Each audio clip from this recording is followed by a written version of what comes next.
मैं बात कर रहा था केतु के योगदान की। केतु जिस ग्रह के साथ बैठता है उस ग्रह की गुणवत्ता को 1000 गुना में वृद्धि कर देता है। शुक्र के साथ यदि आप केतु की बात करेंगे तो शुक्र ऐश्वर्य, सुख, समृद्धि, दुनिया के समस्त सुख वैभव देने वाला ग्रह है। तो केतु के समीप आने पर मानव के जीवन में इसकी कोई कमी नहीं रहती।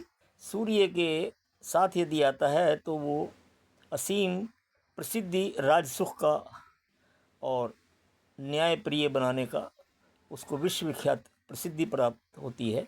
बुध के साथ आता है तो बुद्धि को इम्प्रूवमेंट करता है, और मंगल के साथ आता है तो शक्ति, ऊर्जा और पावर, एनर्जी को इस कदर बढ़ा देता है कि वो मानव एक अच्छा पुलिस ऑफिसर, आईजी, डीआईजी,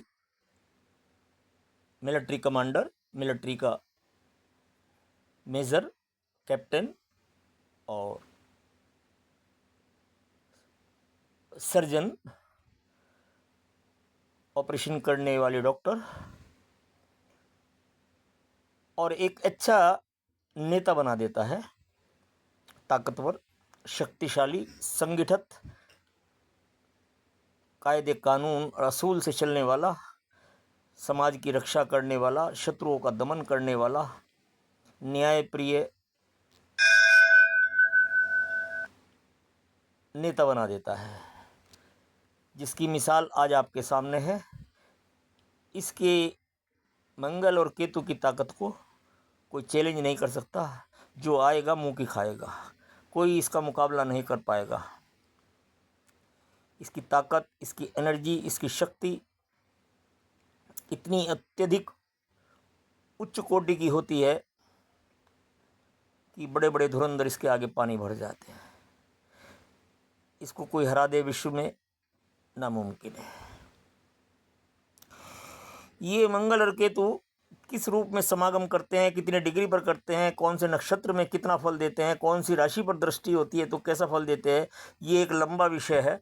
परंतु आज के परिवेश में आप ये देख लीजिए कि योगी आदित्यनाथ का जो मंगल और केतु का मिलन है वो अपने आप में अदृश्य रूप में दिखाई नहीं देता है, परंतु उन दोनों की शक्ति मिलकर एक ऐसा प्रकाश पुंज, शक्ति का भंडार उनके हाथ में है कि नेता के साथ साथ वो समस्त सेना का, पुलिस का, शक्ति का, पावर का, आयुधिक निर्माणा का, सभी का संचालन करने में सक्षम होते हैं।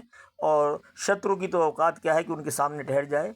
कोई कुछ भी कह ले, विरोधी कितना भी नौटंकी कर लें, विरोधी कैसे ही बड़े बड़े ड्रामे कर लें, कितना भी एसआईआर का लपड़ा डाल लें, कितने बीएलओ को मरवा दें, हार्ट अटैक हो जाए, कितने ही उनके ये आप शिक्षा विभाग से संबंधित की आड़ में दंगा फसाद करा दें दिल्ली के अंदर, अथवा कोई भी चाल चल लें, राम मंदिर के मुद्दे को इस कदर उठा दें कि वहाँ वक्फ बोर्ड की चोरी को कोई आवाज़ ना आए, इसलिए उछालते हैं, अपने अंदर नहीं देखते। खैर छोड़िए, हमें मतलब है इस बात से कि आएगा तो मोदी, आएगा तो योगी। योगी की राजनीतिक जो यात्रा है मैं आपसे बता दूं, 72 वर्ष की आयु तक कम से कम उनकी ये यात्रा राजनीतिक कोई रोक नहीं सकता। अभी 27 में वो यूपी के अंदर वो चुनाव लड़कर आएंगे तो आप देखेंगे कि उनकी आश्चर्यजनक जीत बड़े बड़ों के छक्के छुड़ा देगी, जो आपने बंगाल में भी देखी। बीजेपी के कमान में सुवेंदु अधिकारी के सामने ममता ने कैसे पानी भरा, ये बात मैं आज से 8 महीने पहले बता चुका था। अब वो ही बात आप समझ लीजिए कि इस बार उत्तर प्रदेश के अंदर 72 से 75% सीटें लेकर योगी आदित्यनाथ विश्व स्तर पर सेंट्रल में आकर सेना के संचालन में, रक्षा विभाग में, आयुध में और पुलिस शक्ति जहाँ भी इस्तेमाल होती है उसका संचालन करने में भी सक्षम होंगे, साथ साथ में पूरे देश का संचालन करेंगे, हिंदू राष्ट्र का निर्माण करेंगे। उनकी शक्ति, उनकी भक्ति, उनका टारगेट इतना ऊंचा और इतना ताकतवर है कि उन्हें कोई रोक नहीं सकता, उन्हें कोई टोक नहीं सकता। ये मंगल की ताकत है उनकी। ये मंगल और केतु मिलकर जब ये रचना रचते हैं, क्योंकि मैं आपसे मंगल के नीचे जो गुरु का नक्षत्र है